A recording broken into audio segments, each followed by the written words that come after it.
Jenius adalah 1% inspirasi dan 99% keringat. Orang sering nganggep jenius itu bawaan lahir. Kayak hadiah genetik yang cuma numpang lewat di beberapa kepala terpilih. Tapi kenyataannya, banyak tokoh jenius justru terbentuk lewat cara berpikir yang dilatih terus-menerus. Bukan cuma soal IQ, tapi cara mereka mengamati, memproses, dan merespons dunia di sekitarnya. Lihat Einstein, dulu dianggap lambat belajar karena sering melamun di kelas. Atau Thomas Edison yang dikeluarkan dari sekolah karena dianggap bodoh. Mereka bukan sulap-sulapan tiba-tiba pintar, tapi melatih pola pikir sampai bisa menembus batas yang orang lain anggap wajar. Jadi, kemampuan berpikir jenius itu bisa dibangun. Bukan buat kelihatan hebat, tapi supaya hidupmu lebih tajam, lebih dalam, dan lebih tahan banting dalam menghadapi kerumitan. Terus apa saja 7 cara yang juga terbukti pernah melahirkan orang jenius? 1. Mainkan kombinasi ide. Orang jenius sering bikin kita kagum bukan karena mencipta sesuatu yang 100% baru, tapi karena menggabungkan hal-hal lama dengan cara tak terduga. Mereka melihat benang merah di mana orang lain cuma lihat tembok. Contohnya Steve Jobs yang menggabungkan teknologi dengan desain elegan. Bahkan salah satu kombinasi ide tergila dalam sejarah adalah Gutenberg yang menggabungkan teknologi pres buah anggur untuk jadi wine digabungkan dengan blok cetak uang logam. Menghasilkan ide untuk membuat mesin cetak tulisan yang cepat. Hasilnya, revolusi informasi, buku jadi murah, ilmu menyebar kemana-mana. Kenapa ini penting? Karena dunia jarang kasih ide murni, tapi penuh potongan puzzle yang bisa kita susun ulang. Kemampuan mengkombinasikan ide bikin pikiran lentur, kreatif, dan lebih siap menemukan solusi di luar pola umum. 2. Praktikkan pemikiran lateral. Berpikir jenius nggak selalu soal menggali lebih dalam ke satu jalur, tapi juga berani melompat ke jalur lain yang kelihatannya nggak nyambung.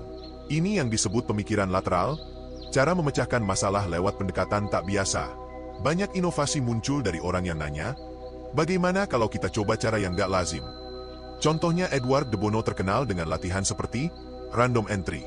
Ambil kata acak, misal gajah, dan paksa hubungkan ke masalahmu. Misal kamu mau cari ide promosi kopi, lalu dapat kata gajah, kamu bisa mikir tentang besar, kuat ingatan, atau eksotis, lalu muncullah ide promo kopi jumbo atau kopi safari. Latihan kayak gini ngelepas otak dari kebiasaan jalur lurus yang bikin ide buntu. Kenapa ini penting?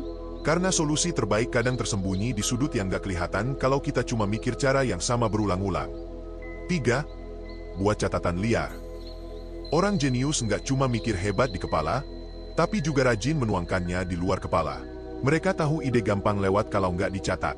Leonardo da Vinci punya buku catatan yang isinya benar-benar liar, gambar anatomi mayat yang dia bedah sendiri, sketsa mesin terbang jauh sebelum ada pesawat, catatan tentang pola pusaran air, bahkan daftar belanja harian seperti beli tali, atau ingat bayar penjaga studio. Kenapa sampai ada catatan pusaran air? Karena Leonardo percaya alam semesta dipenuhi pola tersembunyi yang saling terhubung. Dia melihat gerakan spiral air mirip bentuk rambut, aliran darah, hingga struktur otot. Dengan mencatat hal-hal seperti itu, dia bisa menemukan koneksi lintas disiplin yang orang lain lewatkan. Kenapa sampai hal remeh dia tulis? Karena dia sadar otak nggak bisa diandalkan untuk mengingat semuanya. Dengan mencatat hal besar dan kecil di tempat yang sama, dia bikin pikirannya tetap ringan untuk eksplorasi mendalam tanpa beban detail sepele. Kenapa ini penting?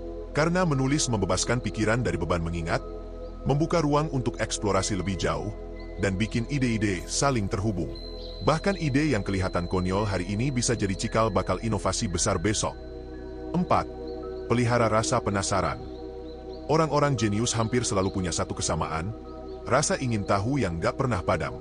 Mereka nggak puas dengan jawaban singkat atau penjelasan setengah matang. Lihat Leonardo da Vinci. Dia nggak cuma pelukis, tapi juga ilmuwan, insinyur, penemu. Dia membongkar mayat untuk memahami anatomi, mempelajari aliran air, merancang mesin terbang. Semua karena dia penasaran, bagaimana ini bekerja. Kenapa ini penting? Karena rasa penasaran memaksa otak keluar dari jalur biasa, mengeksplor hal baru, dan menemukan koneksi yang orang lain lewatkan. Tanpa rasa penasaran, pikiran mandek dan hidup jadi sekadar rutinitas tanpa penemuan. Cara latihnya sederhana. Biasakan tanya, kenapa, minimal 3 kali pada hal sepele sehari-hari, mulai dari kenapa kita ngantuk sore hari sampai kenapa lampu merah bentuknya bulat. Ini latihan ringan tapi efektif untuk bikin otak lebih aktif mikir. 5. Biasakan bertanya lebih dalam. Berpikir jenius bukan cuma soal banyak tahu, tapi tahu hal yang tepat lebih dalam dari orang lain.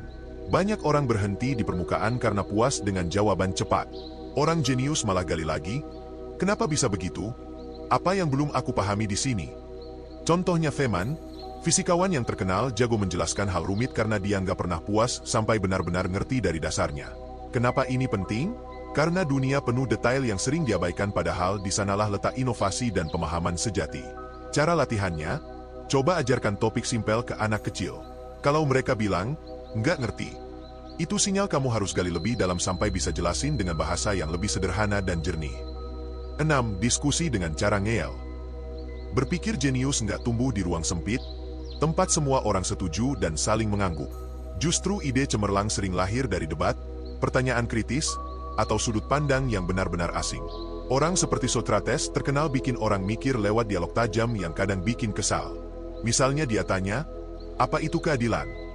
Lalu saat orang jawab, berbuat baik pada teman, mencelakai musuh, dia balas, tapi bukankah kita bisa salah menilai siapa teman atau musuh? Pertanyaan berlapis kayak gitu memaksa lawan bicara merenung lebih dalam, membongkar definisi dangkal. Kenapa ini penting?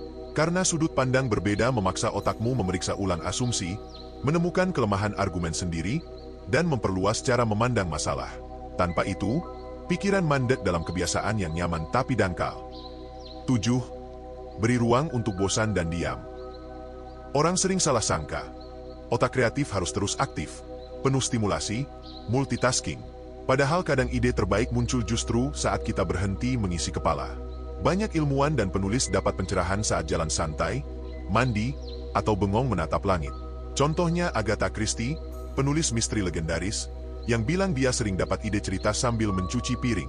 Aktivitas monoton tanpa gangguan itu memberinya ruang untuk memutar kemungkinan plot dan twist di kepalanya. Kenapa? Karena saat bosan, otak masuk mode default network yang menghubungkan ide-ide lama dengan cara baru. Ini kayak membiarkan otak membereskan laci-laci berantakan yang selama ini luput diperhatikan. Tanpa momen diam dan bosan, kita cuma sibuk merespons tanpa sempat menemukan sesuatu yang betul-betul orisinal. Cara latihannya, luangkan 10-15 menit sehari tanpa gadget, musik, atau distraksi.